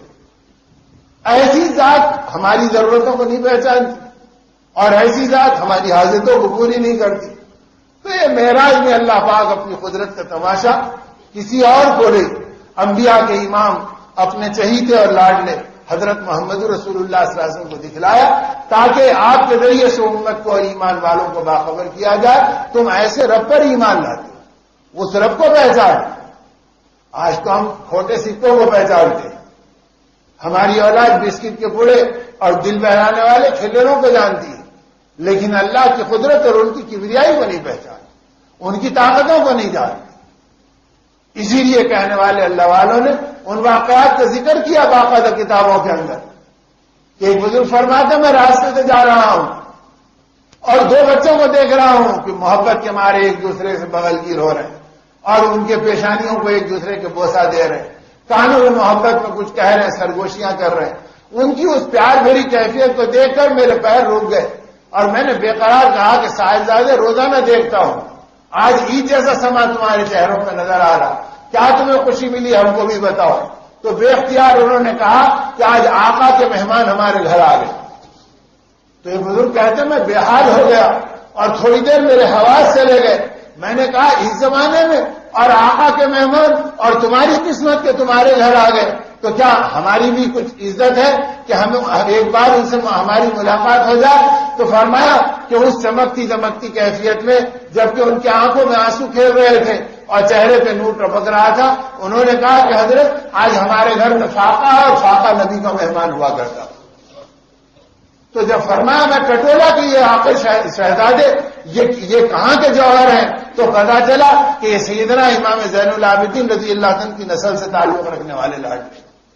جن کا حال یہ ہے کہ اس معصومیت میں فاقوں میں اور نبی کے مہمان کو پہچان رہے، اور یہاں پیٹ بھر کر ہم دنیا کی بھوک سے گھبرا کر اپنے اخلاق کا دیوالیہ، اپنے ایمان کا سودا اور اپنے اسلام کا کباڑہ اپنے ہاتھوں سے کرتے ہوئے چل رہے، نتیجے میں ہم کیا، ہمارے گھرانے کیا، ہماری اولاد کیا، ہماری سوچ کیا، ہر چیز ماتم کے قابل بنی اور اللہ کی ناراضگی ہمارے دلوں پہ مہر لگا کر حقیقت کے سمجھنے کی طاقت کو کھینچ رہی ہے۔ تو میرے دوستو اللہ کرے کہ معراج کی نسبت کی برکتیں ہماری زندگی کو عروج پر ڈال دے اور پستیوں سے نکال دے تاکہ امت سربلندی کے اوپر آ جائے۔ اس لیے اصل چیز یہ ہے کہ اللہ زندگی کے اندر یہ دولت دے دے۔ اب یہ چیزیں اگر گھروں پہ ملتی تو یہ بے دینی گھروں میں نہیں آتی، بازاروں میں ملتی تو فسق و فجور کے اڈے ہمارے بازار نہیں بنتے، ہمارے اپنے ماحول میں بنتی تو ہمارے ماحول میں باطل پرورش نہیں پاتا اور ہم خدا کے باغی میں نہیں بنتے۔ اس لیے کہہ رہے کہ ایمان کے ماحول میں، اللہ کے راستے میں اور دین کی فکروں میں ہم نکلا کریں تو پتہ چلے گا کہ بھئی کسی زمانے میں امت کے مرد بھی، امت کی عورتیں بھی، امت کے بوڑھے بھی، امت کے بچے اور بچیاں بھی ایمان کی ان محنتوں میں جان لگاتے، مال لگاتے، زندگیوں کو بھلاتے، رات دن ان فکروں میں اپنے آپ کو چلاتے، اس کے نتیجے میں ان کے گودوں میں ولایت کی پرورش ہوتی اور ان کے ماحول میں تقوی و طہارت کے پہاڑ کھڑے ہوتے اور ان کے معاشرے کے اندر ایمان کے انمول نمونے اور اسلام کے انوار دنیا میں پھیلنے والی طاقتیں نظر آتی۔ یہ سب کچھ اس وقت ہوا تھا جبکہ زندگی کے اندر مردوں اور عورتوں میں ایمان کی فکریں آئی تھی اور ان فکروں والے ماحول میں چلے اور چلائے تھے۔ صحابہ کرام کو اسی پر آقا نے اٹھایا اور بعد والی نسلیں اسی کے اوپر چلی کہ ہمیشہ ان کی زندگیوں میں ایمان کی محنتیں تھی اور آخرت کی فکریں تھی کہ اسی کو سامنے رکھو اور اپنی زندگیوں کو چلاؤ۔ حضرت خواجہ قطب الدین بختیار کاکی رحمۃ اللہ علیہ جس وقت دلی کے اندر حضرت خواجہ اجمیری رحمۃ اللہ علیہ تشریف لائے ہیں اور ساری دنیا اللہ کے اس ولی کے دیدار کے لیے تڑپ رہی تھی، تو اس وقت لوگوں نے دیکھا کہ ایک عورت چادر میں لپٹی ہوئی ہے اور معصوم بچے کو لائی ہے کہ اللہ کا نام سکھلا دو، اور جب نام سکھلانے کے لیے خادم لے گیا اور کہا کہ اس عورت کی فریاد یہ ہے کہ اس یتیم بچے کو اللہ کا نام سکھلا دیا جائے، تو آپ نے اس کو محبت سے قریب بلایا۔ قاضی حمید الدین ناگوری رحمۃ اللہ علیہ آپ کے خلفائے اجل میں تھے، فرمایا کہ تم اسے اللہ کا پاک کلام کی شروعات کراؤ اور میں اس کو توجہ دیتا ہوں اور دعا کرتا ہوں، اور جب پڑھانے کے لیے بیٹھے تو ابھی اعوذ باللہ اور بسم اللہ کا اشارہ کیا اور صاحبزادے نے پورا تعوذ اور تسمیہ پڑھا اور اعوذ باللہ من الشیطان الرجیم سے لے کر پورے ختم تک کے بسم اللہ الرحمن الرحیم اور ولضالین آمین تک سورہ فاتحہ سنایا۔ ارے 3-3.5 سال کا بچہ اور اس پاکیزہ انداز میں سنایا، حضرت خواجہ اجمیری رحمۃ اللہ علیہ کی حیرت و محبت اور بڑھ گئی، اور جب دیکھنے لگے تو انہوں نے الف لام میم شروع کیا اور پڑھتے پڑھتے رکوع 2 رکوع ہو گئے، بچے کی سانس پھولنے لگی، فرمایا بیٹا آج گھر چلے جاؤ اور پھر تمہاری ماں لائے گی تو آگے سنیں گے، اللہ تمہیں جزائے خیر دے۔ دوسرے دن دیکھا تو پھر وہ پارے سوا پارے تک چلے گیا۔ آپ نے فرمایا جاؤ اور اس کی ماں سے پوچھو، اپنے خدام کو بھیجا کہ کس طرح تم نے تربیت کی کہ یہ معصوم بچہ اتنا پڑھنے لگ گیا۔ تو یہ سنتے ہی ماں سجدے میں گری اور کہا اب جا کے حضرت خواجہ صاحب رحمۃ اللہ علیہ سے کہنا مجھے یقین ہے میرا بچہ 16 پارے قرآن پاک کی آپ کو زبانی سنائے گا انشاءاللہ۔ اس لیے کہ جب اللہ نے اسے میرے پیٹ میں دیا تھا میں دعائیں کرتی تھی، قرآن پاک کی تلاوت کرتی تھی، اور اس کثرت سے کہ 16 پارے میں نے یاد کیے تھے، ان 9 مہینے کے اندر شاید اللہ نے میری دعا کو قبول کر لیا اور میرے ساتھ میرے بیٹے کے سینے میں بھی منتقل کر دیا۔ چنانچہ 16 پارے تک بغیر لقمے کے انہوں نے سنایا اور آگے اللہ نے انہی کو قطب الدین بختیار کاکی رحمۃ اللہ علیہ بنایا۔ تو کبھی ماؤں کی تربیت ماں پیٹ سے حافظ قرآن دیتی تھی، آج ماؤں کے گوشت سے موسیقی مل رہی، گانے بازے مل رہے اور غیبتوں کی اور حسد کی نحوستیں مل رہی اور ہوس پرستی اور لالچ و حرص مل رہی، اس لیے کہ زندگیوں کے اندر سے دین اجڑ گیا، اعمال نکل گئے، ایمان کی محنتوں سے زندگیاں خالی ہو گئیں، اور دعوت اللہ کی یہ محنتیں اس بنیادوں پر ہے کہ ہم اپنے پیارے آقا کی ان محبتوں کو اور آپ کی ان بے قراریوں کو پہچانیں کہ جس وقت حق تعالی شانہ نے اس معراج کی مبارک رات میں اپنے پیارے نبی صلی اللہ علیہ وسلم پر السلام علیکم اس بات کو کہہ دیا تھا کہ التحیات للہ والصلوات والطیبات، آپ نے فرمایا اے اللہ میں آپ کی بارگاہ میں تحیات طیبات اور صلوات لے کر آیا ہوں، یہ قربانیاں پیش کر رہا ہوں۔ السلام علیکم ایھا النبی ورحمۃ اللہ وبرکاتہ۔ اللہ پاک نے جب اپنے نبی پر اپنا سلام بھیجا تو اس موقع پہ بھی آقا نے سوچا یہ سلام میری ذات تک محدود نہ ہو جائے، فوراً آپ نے فرمایا السلام علینا وعلی عباد اللہ الصالحین، اے اللہ آپ کا سلام مجھ پر نہیں قیامت تک میری امت کے نیکوکاروں کے اوپر باقی رہے۔ تو اس وقت بھی آپ نے امت کو یاد کیا اور اس منظر کی گواہی اشہد ان لا الہ الا اللہ سے لے کر ختم تک فرشتوں نے گواہی دی، جس کا سارا خلاصہ التحیات میں معراج کا نچوڑ اور اتر آتا ہے۔ اس لیے میرے دوستو ایسے لاڈلے نبی کو پہچاننا جو قدم قدم پہ امت کے لیے بے چین اور بے قرار ہو کر اپنے آپ کو چلایا ہو اور رات دن ہماری محبت میں آپ بھلے اور بے قرار ہوئے ہو، یہاں تک کہ جب آپ سے اما جان نے پوچھا کہ عائشہ رضی اللہ تعالیٰ عنہ نے یا نبی اللہ قیامت کے ہولناک منظر میں جس دن مائیں اپنی اولاد کو نہیں پہچانیں گی، سورج سروں پہ لٹکے گا، کیا ہم آپ سے ملاقات کر سکیں گے؟ فرمایا عائشہ وہ دن نفسی نفسی کا ہوگا، میرے تمام بھائی انبیاء علیہ السلام یا ربی نفسی نفسی کہہ رہے ہوں گے اور گھٹنوں کے بل ہیبت الہی سے گر رہے ہوں گے، اس وقت تمہارے نبی کی زبان پر یا ربی امتی امتی ہوگا اور میں اپنی امت کے لیے بے قرار ہوں گا۔ اگر مجھ سے ملنا چاہو تو وہاں دیکھنا جہاں میری امت کے اعمال تل رہے ہوں گے اور تمہارا نبی اس فکر میں کھڑا ہوگا، اے اللہ اپنے نبی کی آنکھوں کو ٹھنڈا کر دیجئے اور میری امت کے نیکیوں کے پردے کو بھاری کر دیجئے۔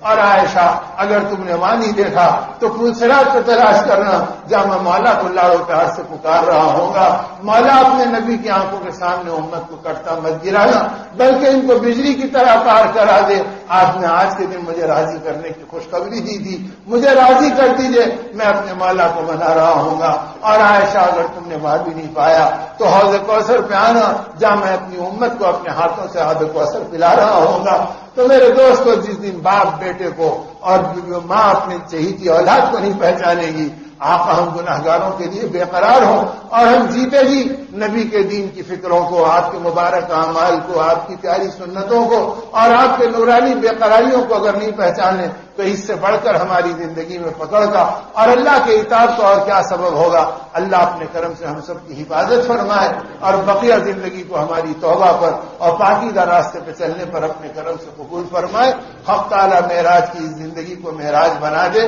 یہ کوئی سیریل نہیں ہے، یہ کوئی سیمینار نہیں ہے، یہ کوئی دل کے بہلانے کے لیے وقتی کوئی مناظر دیکھ کر واہ واہ اور ہاہو کرنے کے تبصرے کرنے کی چیزیں نہیں ہیں۔ یہ تو صرف اپنی زندگی کو بدلنے اور توبہ کا دروازہ کھٹکھٹانے کی چیز ہے، اور جو توبہ کے دروازے کو کھٹکھٹا لے تو اللہ بڑے کریم ہیں اور رحیم ہیں اور شفیق ہیں اور توبہ کو قبول کرنے والے ہیں۔ جس وقت قارون دھس رہا تھا تو کتابوں میں آتا ہے کہ موسیٰ علیہ السلام کہہ رہے تھے مولا اسے پکڑ لے، اسے پکڑ لے، اور وہ بار بار کہہ رہا تھا کہ موسیٰ تو مجھے معاف کر دے، تو مجھے معاف کر دے۔ اور جب وہ دھسنے لگ گیا تو حق تعالی شانو نے فرمایا کہ موسیٰ اس نے اتنے بار تجھے پکارا، اگر وہ ایک بار مجھے پکارتا تو میرے عزت کی قسم میں اسے بچا لیتا اور میں اسے نکال لیتا۔ تو وہ اللہ تو قارون جیسے کو بھی معاف کرنے تیار ہے، بشرطے کوئی اللہ کو پہچان تو لے۔ کب تک روٹی کے ٹکڑوں کو پہچانیں گے، کھوٹے سکوں کو پہچانیں گے، مردار دنیا کو پہچانیں گے، اس ردی سامان کو پہچانیں گے؟ اللہ وہ آنکھیں دے دے، وہ نورانی ماحول دے دے، وہ دینی زندگی دے دے اور وہ تربیت کا سامان ہم مردوں اور عورتوں کو دے دے کہ ہم اپنی حقیقت کو پہچان کے زندگی گزارنے والے بنے۔ حق تعالیٰ اپنے کرم سے ہم سب کو قبول فرمائے۔ درود شریف پڑھ کے دعا کرے کہ اللہ مرتے دم تک دین کی محنتوں میں اور ایمان کی فکروں میں چلا دے اور صحیح راستے پہ زندگی کی گزارنے کی توفیق عطا فرمائے۔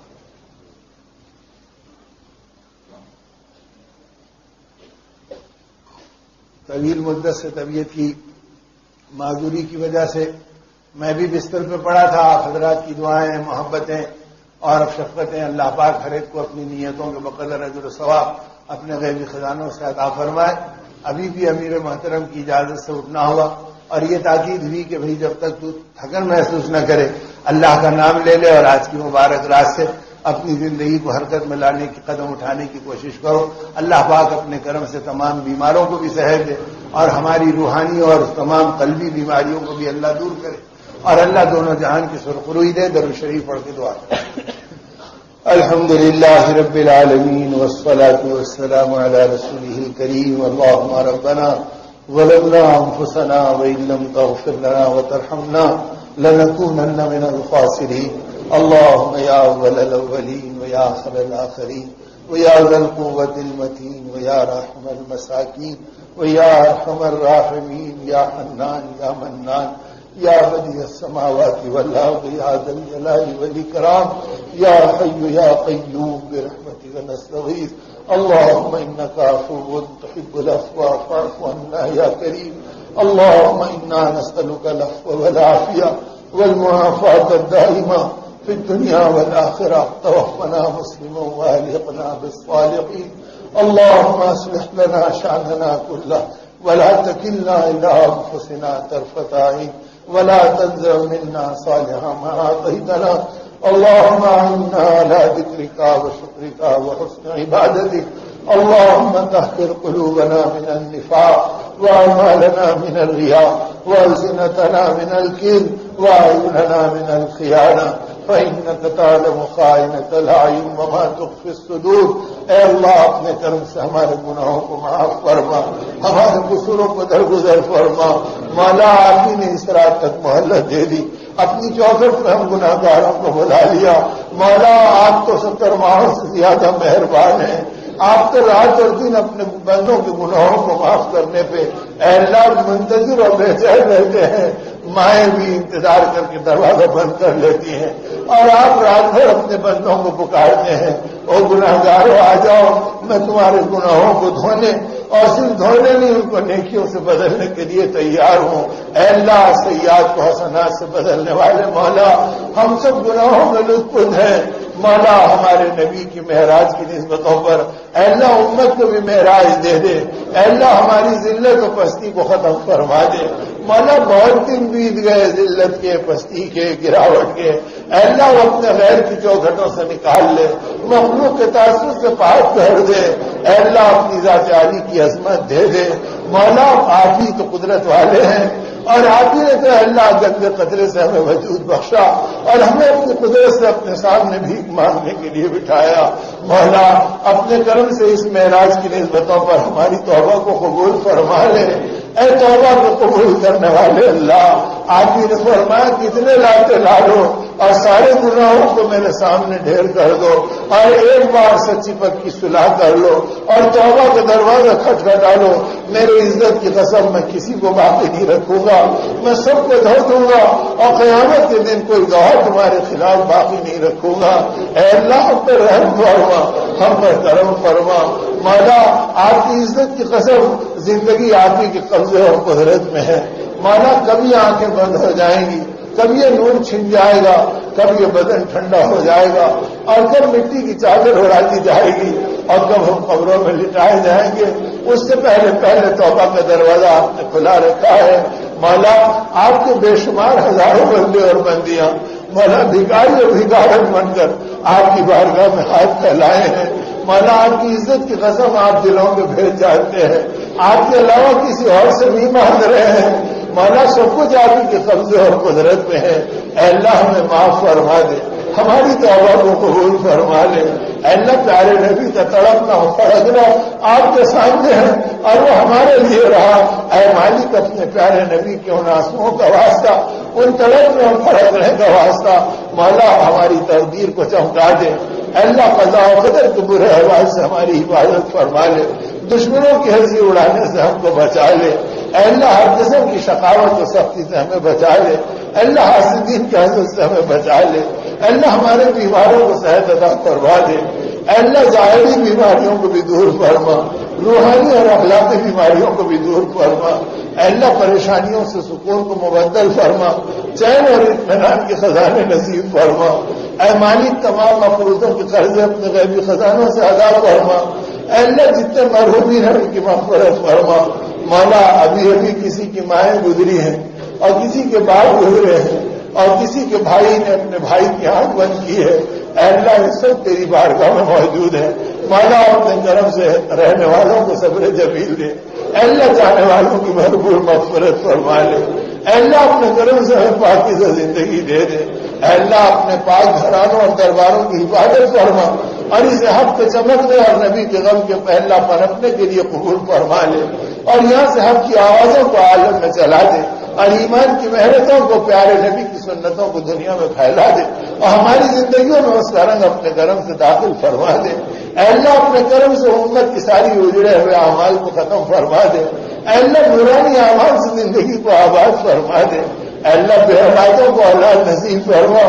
مانا جتنی بیٹیاں گھروں میں ہیں ماں باپ فکر مند ہیں، ان کی نیندیں اڑی ہوئی ہے، مولا پاکیزہ رشتے دے دے، شریف شوہر عطا فرما دے. اے اللہ ان کی زندگیوں میں جوڑ پیدا فرما دے اور جتنے رشتے آپ نے دے دیے ان کو اللہ صاحب اولاد بنا، محبت عطا فرما. اے اللہ اپنے خزانوں سے سب کچھ عطا فرما. مولا آپ کی عزت کی قسم آپ کے علاوہ کوئی دینے والا نہیں ہے. مولا وہ آپ ہی سے مانتے ہیں، آپ کے پیارے نبی نے آپ کی چوکھٹ پہ پہنچایا ہے اور چاہتے ہیں کہ یہ امت قیامت تک آپ کی چوکھٹ پہ پڑی رہے. مولا ہم سب کو اپنی چوکھٹ کا راندے درگاہ بنا لے اور اللہ ہمیں اپنی چوکھٹ کے اوپر اے اللہ جما دے. اے اللہ ہماری حاجات کو تقبل فرما دے. مولا بھوکے ہیں کھانا کھلا دے،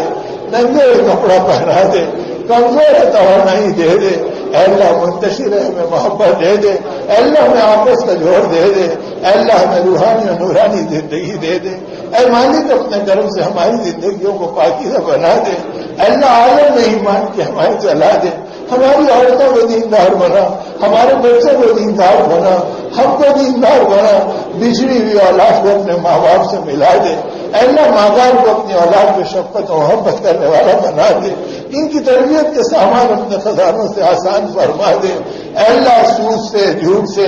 لعنت سے، بے حیائی سے اور زنا سے اور فواحش سے اے اللہ امت کی ایک ایک شخص کی حفاظت فرما لے، اے اللہ اپنے کرم سے ساری گندگیوں کو مٹا دے، اے مالک ہماری زندگی کو پاکیزہ فرما، اے اللہ ہم پر رحم فرما، ہم پہ کرم فرما، اے اللہ ہمارے حال پر رحم فرما، مولا ہمیں سچی پکی توبہ کی توفیق عطا فرما، اے اللہ اپنے کرم سے حالات عالم پھیر دے، اے اللہ پوری امت کی حفاظت کا سامان فرما لے، ہمارے ماں باپ کی بھرپور مغفرت فرما، بھائی بہنوں کی بھرپور مغفرت فرما، تیرے محبوب بندے جو ہم تک اور امت تک دین پہنچا دے، اے اللہ انہیں اپنے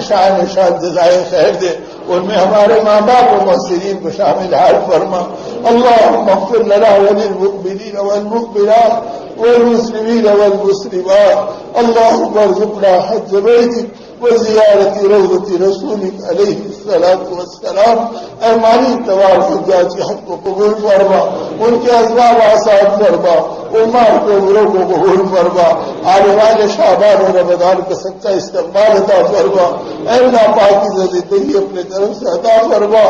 اللهم ارزقنا حبك وحب رسولك، حب من ينفعنا حبه وإنك، اللهم إنا نسألك العفو والعافية والمعافاة الدائمة في الدنيا والآخرة، توفنا مسلما وألحقنا بالصالحين، مولا مقدمات سے امت کو نجات دے دے، اے اللہ باطل کی شکندوں سے ایک ایک امتی کو اپنے طرف سے نکال لے، کتنی مائیں ہیں جو اپنے گودوں کے چھلے میں بے قرار ہیں، اور جن کے گھرانے ہیں جن کے چراغ گل ہو رہے ہیں، مالک اپنے طرف سے ان نعمتوں کو لوٹا دے اور دشمنوں کے سارے فتنے اور شکنجوں سے آزاد کروا دے، اور تمام ناجائز مقدمات سے رہائی کا کام امت کے لیے آسان فرما دے، اے مالک اپنے طرف سے ہماری دعاؤں کو قبول فرما، اللهم اغفر لأمة محمد صلی اللہ علیہ وسلم، اللهم ارحم أمة محمد صلی اللہ علیہ وسلم، اللهم اصلح أمة محمد صلی اللہ علیہ وسلم، اللهم فرج عن أمة محمد صلی اللہ علیہ وسلم، صلی اللہ تعالی علی خیر خلقہ ونور عرشہ محمد والحمد للہ رب العالمین۔